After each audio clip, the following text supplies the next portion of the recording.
Hi,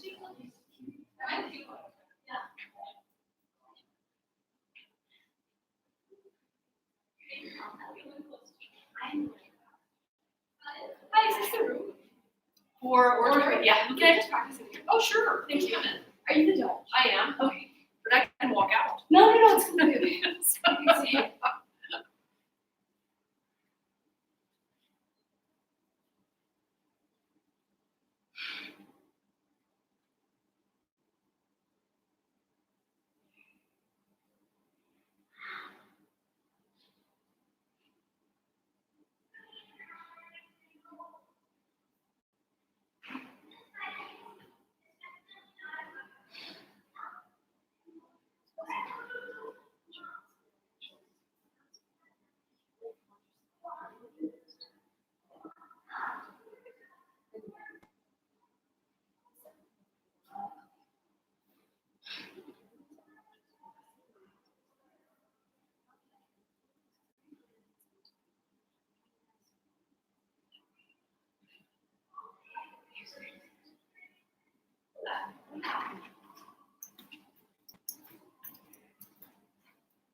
I really want to change the board because it's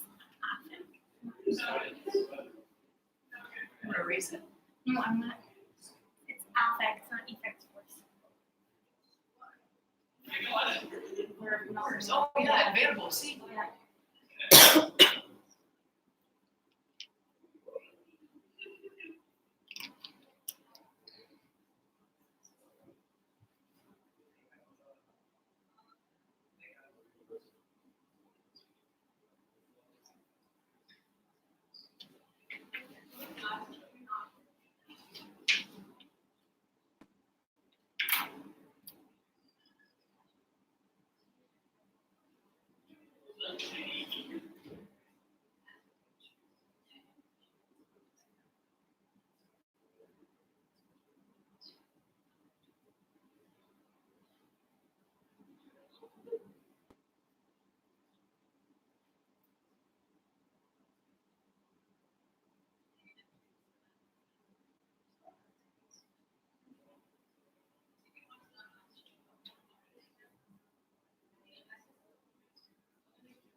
This room is massive, see?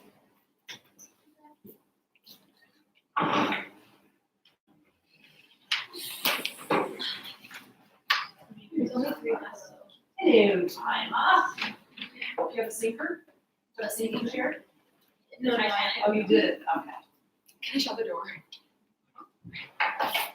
You have 3 minutes.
Should I start or should we? Yeah, we're gonna wait. Okay.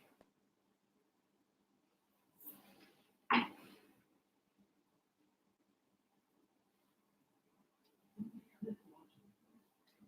mean, I wouldn't, when I was in a bunch of people, but like, they're more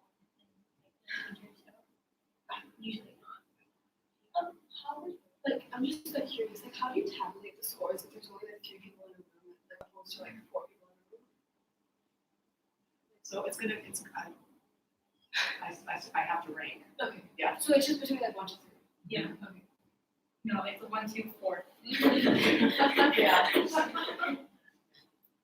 Even if it's like 3 people, if you go over 10, are you automatically like still rank Fourth, even if there's 3 people. You can't go 1, 2, 4.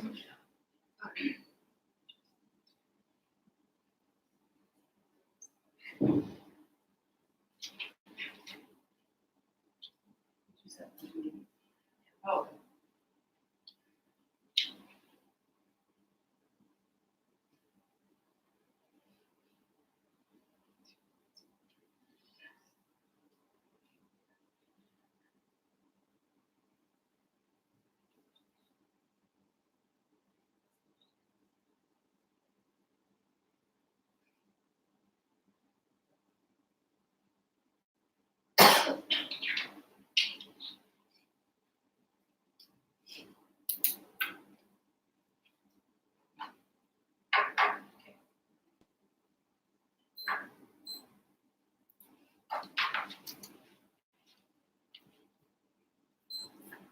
Close your eyes.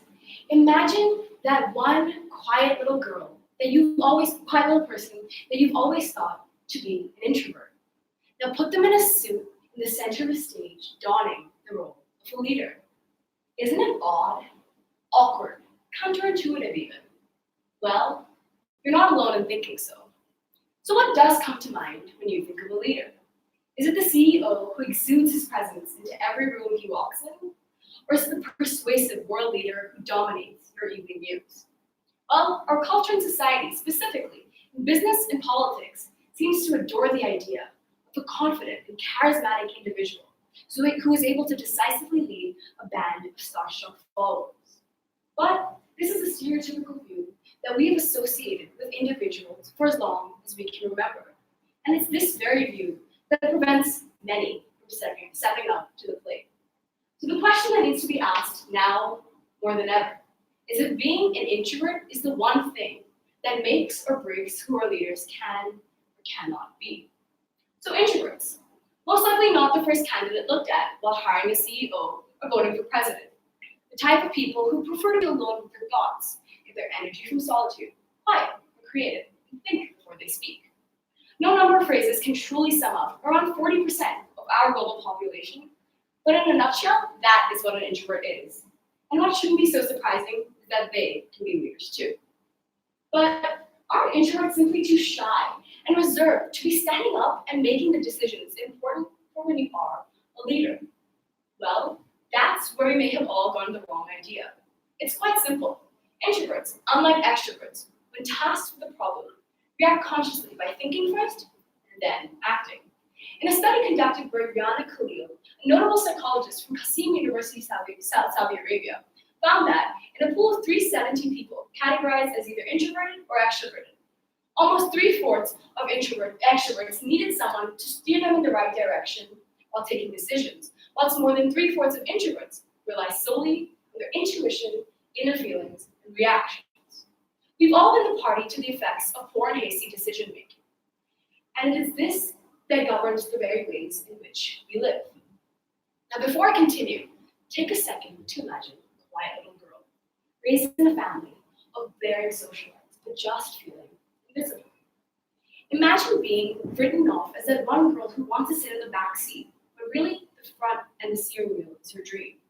Well, that's what it's like growing up as an introvert, aspiring to be a leader, and I can attest to that.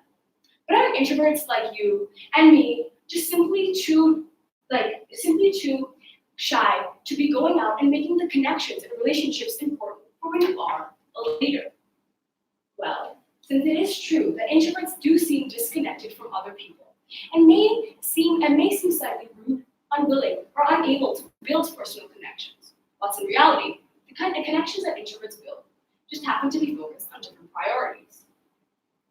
It's true that introverts may seem not so conversational and maybe slightly shy in large groups and crowded settings, but the connections that introverts build just happen to be focused on different priorities. How? Well, they believe in genuine relationship building by understanding the needs of the consumers and clients. This allows them to be more in tune with each and every member of the team, every demand and need of the client, and what exactly the public's interests may be. But given the dominant and dynamic natural traits that extroverts possess, aren't they the ones naturally fit for the job? Well, not only is that belief incorrect, it doesn't present the whole picture. In a study conducted by Yale's Department of Psychology, out of 57 store managers of a national pizza chain in the United States of America, stores managed by introverts yielded a 14% higher weekly profit than those managed by extroverts. This exact same pattern was repeated in an experimental study amongst college students when they were participating in a t-shirt folding competition. Participants under an introverted leader were 28% more productive than an extrovert. That begs the question of why. Well, researchers suggest that this is due to the fact that introverts are more likely to allow proactive, productive employees run with their ideas, whereas extroverted leaders may feel slightly threatened. So why does any of this really matter? Well, it's in the real world that introverts aren't given the same playing field. Organizations and companies have been proven to likely hire individuals who are assertive, go-getting, and able to seize the day. But it's this thought that ostracizes many from the table, and oftentimes the best candidate may not get the role. Don't get me wrong, I'm not saying that extroverts shouldn't be leaders, but we as a society have programmed introverts into believing that they'll never make it in a cutthroat world, that they'll never survive or matter compared to their extroverted counterpart. But that's just cataloging real people into two polar opposite binaries of personality traits, when in reality, the world isn't that black or white. So the solution, you ask? It's simple. Change the system. Schools from an early age must provide leadership programs that do not base merit solely on the loudest and most confident speaker, but rather the one who is able to manage a team and manage them well. From there, institutions such as organizations, universities, and companies must have to recognize leadership to be a more versatile characteristic in a human being, rather than just pinhole it down to a narrow definition derived from an age-old stereotype. Now remember that little girl? Well, she grew up to be one of the pioneers of the second wave of feminism, a leader who championed the Universal Declaration of Human Rights, and the woman who not only transformed the role of what it meant to be the First Lady of the United States, but also what it meant to be an introverted woman in a man's world. And her name is Anna Eleanor Roosevelt, the introvert who wouldn't keep quiet. From a young age, she was told by everyone that she wouldn't matter and she would never make it as the leader that she always wanted to be. But every decision, every action, and every living breath that she took defied that very belief. And knowing that on the other end of the TV may be sitting another quiet little girl or quiet little boy looking to defy the beliefs and the systems of what it meant to be an introverted leader, she once famously said, "You must do the thing you think you cannot do." Thank you.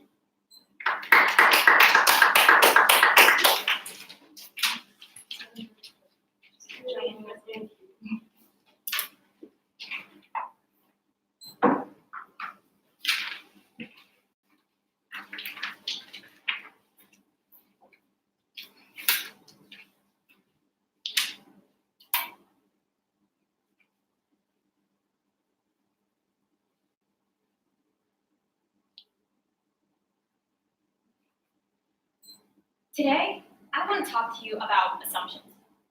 Most of us make them pretty regularly. Well, assuming is one thing, but judging someone based on an assumption is another thing entirely. When I first moved here, we met this lady who asked my brother, Jonathan, what grade he was going into. When he answered 9th grade, she turned to me and said, "Oh, so you're going into 7th grade then?" Now, Jonathan is about 2 years younger and 6 inches taller than me. Based on what the lady could see, this wasn't an unreasonable assumption, but it really annoyed me to get judged like that. If I get upset about something as minor as that, how would I feel if someone assumed they knew who I am, based on society's common misperceptions or redheads? That's a hard question to answer, but something I was forced to ask myself when I came across the term toxic masculinity. Toxic masculinity, as defined by the Director of Women's and Gender Studies at Cutsman University, Colleen Cummins, is defined as a narrow and repressive description of manhood, designating manhood as defined by violence, sex, status, and aggression. Basically, it's the cultural idea of manliness. What most struck me about this definition was how it was both confusing and misleading. It seems that our cultural definition of masculinity is exemplified by toxic behaviors. I have a great dad, awesome brothers, and a ton of guy friends who I have amazing relationships with. So I was concerned when I came across this term because I saw how easily it could be misinterpreted to mean that the very basis of masculine identity is toxic. Don't get me wrong, the issues at the heart of the masculinity debate are very real. According to Statista.com, between 1982 and November 2018, there were 110 mass shootings in the United States. 106 of those were carried out by men. And more than large-scale attacks, domestic abuse perpetrated by men is a real problem too. But after spending time doing my research and observing the men I know, I believe that the true cause of the problem is that our cultural expectations of what it means to be a man are toxic. The feminist and civil rights movements changed cultural stereotypes through the use of open, honest dialogue to bring awareness to their causes. However, men haven't had these same opportunities.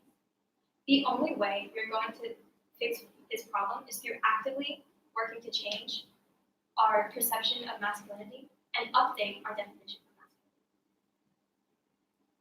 Before we can define masculinity, we must change our cultural ideals.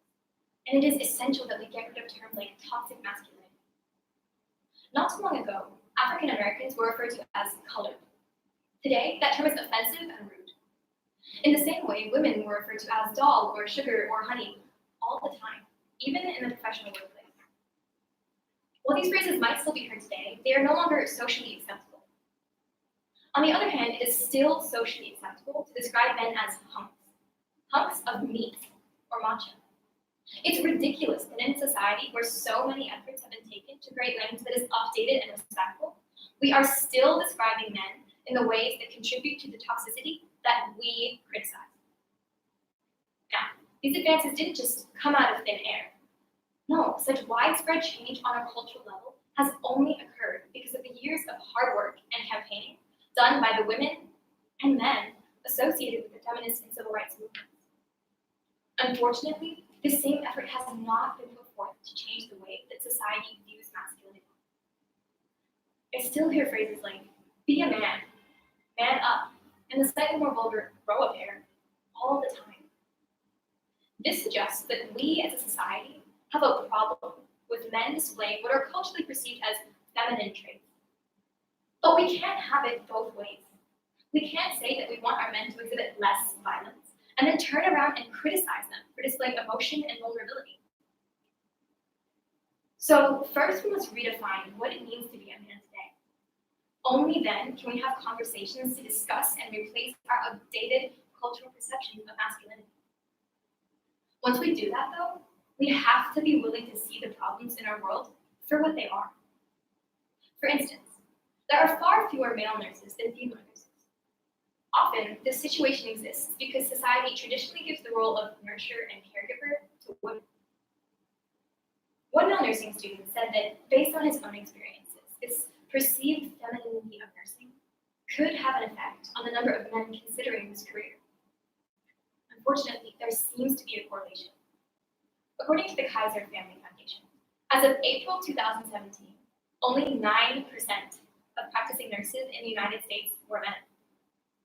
This discrimination against men in fields traditionally dominated by women is difficult to accept, especially when you consider all the time and effort that has gone into making women feel comfortable in traditionally male-dominated fields. Take a look at STEM fields, for example. According to the University Times, the largest student newspaper in Ireland, there is nothing like the proactivity seen in trying to bring women to STEM when it comes to men in nursing. Simply put, the cultural expectations that we place on men, the assumptions that we make about them, are not fair. The only way we are going to see progress is through actively working to change our perceptions about masculinity to benefit men, just as we work to change how we view society and other traditional minorities. When asked what she thought 21st century feminism looked like, Gloria Steinem answered, "It's not for me to define. The message of feminism is that each of us, as female human beings, define ourselves. In order for us to be able to define masculinity, we must revamp our cultural ideals to ideals that are relevant in the 21st century. Then we must build on that foundation to define what it means to be a man today. Changing our cultural stereotype is a big, difficult thing to do. But change starts right now, with you and with me. Like Gloria Steinem said about 21st century feminism, we must define masculinity for ourselves. If my friends and family have taught me anything about masculinity, it's that there is more than one way to be a man. We no longer hold women to the same outdated cultural stereotypes that we did 50 years ago. Don't we owe it to our men to afford them that same consideration?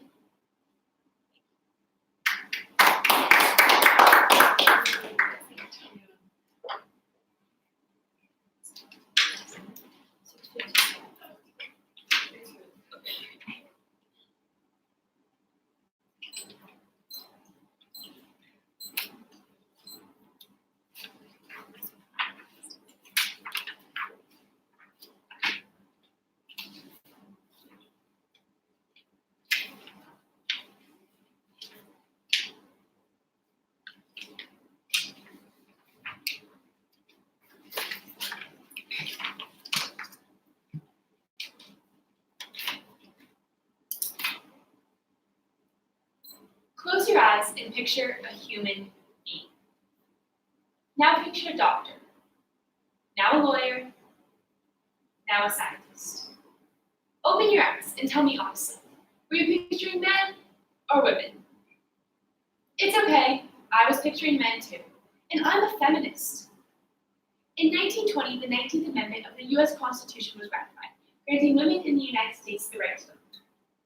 Next year marks 100 years since this historic bill was passed. In those 100 years, we've made incredible leaps and fostered monumental change. Women's rights movements like Time's Up and #MeToo circulating through social media have gone viral. Today, women can own and inherit property on the same terms as a man, serve in a jury, open a bank account, apply for a loan, become an accountant or a lawyer, report rape, and be considered a person in the eyes of the law. Today, more than ever, there are people working to remove institutional sexism and empower women and girls starting at a young age. So, why do we still feel so marginalized? I have a job teaching swim lessons here in Atman to a mix of local Jordanians and international students. Including myself, there are about 8 other instructors who teach 60 kids every single night. But out of the 8 instructors, I'm the only woman. Sexism and gender inequality are so deeply embedded into our society that we barely even notice they are there. My coach would probably be horrified if I attributed his choice of coaches as sexism. But in reality, gender impacts so many parts of our day-to-day lives in ways that we barely even realize. We are literally living in a world designed for men. As a woman, the minute you step into a car, you're at a higher risk of dying than a man. A study done by the University of Virginia in 2015 found that cars are actually designed for men. The positioning of the head restraints, women's shorter height, different neck strength and musculature, as well as women's preferred seating position, means that women are 47% more likely to suffer severe injuries in a car crash and 17% more likely to die, because all of the safety features are designed for men. But it's not just cars and other transportation vehicles. A study done by the University of Pennsylvania School of Medicine in 2017 found that men are 23% more likely to survive resurrection in public. The data showed that people are uncomfortable performing CPR on an unfamiliar woman because it requires touching the chest. People don't know what to do when they encounter women who need CPR because we all learn CPR on male mannequins. Well, why aren't there any female CPR mannequins? Because we live in a world built for men. In the 1960s, a formula was developed to determine standard office temperature around the metabolic rate of the average male. But a recent study published in the journal Nature found that the metabolic rate of women can be up to 35% lower than that of a man. This amounts to almost a 5-degree temperature difference, meaning that women who work in offices are constantly being placed in an uncomfortable and inhospitable environment, just because of a gender-biased design. Earlier this year, 2 NASA astronauts were scheduled to make history by becoming the first women to walk in space unaccompanied by a man. Astronauts Anne McCain and Christina Koch were scheduled to take the first ever all-female spacewalk, but their plans were canceled when they discovered that only 2 out of the 6 spacesuits were actually functioning. Both women needed a size medium, and there was only one size medium functioning, so they had to take their spacewalk separately, accompanied by a male astronaut. Further research into this topic discovered that NASA only designs 3 sizes of spacesuits: medium, large, and extra large, overlooking the fact that most women wear a small or a medium, and proving that yet again, we live in a world built for men. Even bathrooms in public places are unequal between the genders. Most bathrooms are given the same amount of floor space, which may seem fair and equitable at first, but think again. Men's bathrooms often have both cubicles and stalls, making the number of people who can relieve themselves in a male restroom far higher than that in a female restroom. But even if the number of stalls were to be made equal, this issue still wouldn't be solved, because women take up to 2.3 times as long as men to use the bathroom. Women make up the majority of the elderly and disabled, 2 groups who tend to need a longer time in the bathroom. Women are also more likely to be accompanied by kids to the bathroom. Then there's the 20 to 25% of women of childbearing age who are on their period and will therefore need to change the tampon or pad. We are living in a world where something as simple as bathrooms are built for men.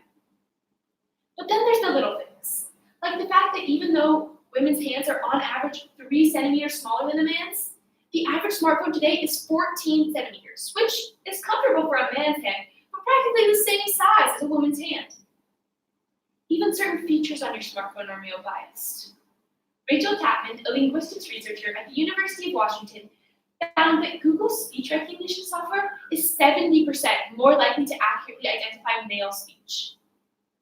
When Apple first launched Siri, users found that she could help you find prostitutes and Viagra suppliers. But when you told her you'd been raped, she simply replied with, "I don't know what you mean, but I have been raped." Just think about that for a second. All of this comes back to one thing. We're living in a world built for men, and that needs to change. The underlying cause of this gender inequality is in the harmful gender and social norms existing in most societies today.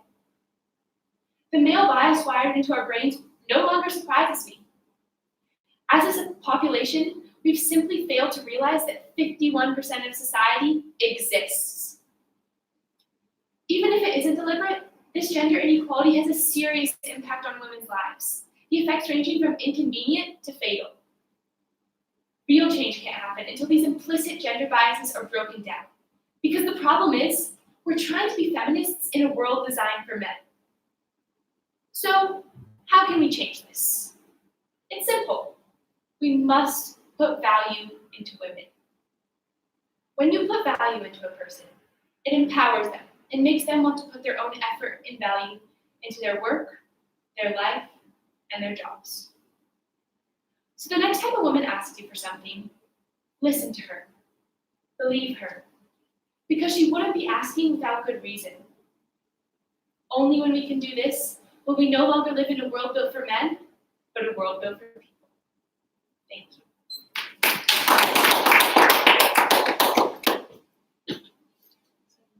We're not under. Good job. What was he under? My teacher told me to not get under 6 minutes. Yeah. I don't know if it's like, I don't know if it's It's 5 minutes. Oh, it's 5? Okay. Almost And not I was Literally freaking out. Like, we didn't go if I go under 6 minutes. No, that's when it's wrong. No. Okay, and then can I ask it? Yes. The 712 was McKaylee. Sorry, minutes are all flipped. Oshani, Yeah. 704. And Alex at 681. Thank you. Thank you, ladies. Excellent. You go to the LC or the team? Yeah. Thank you so much. Thank you. Awesome. Thank you. We have like 50. Angry. Oh, thank you. What about?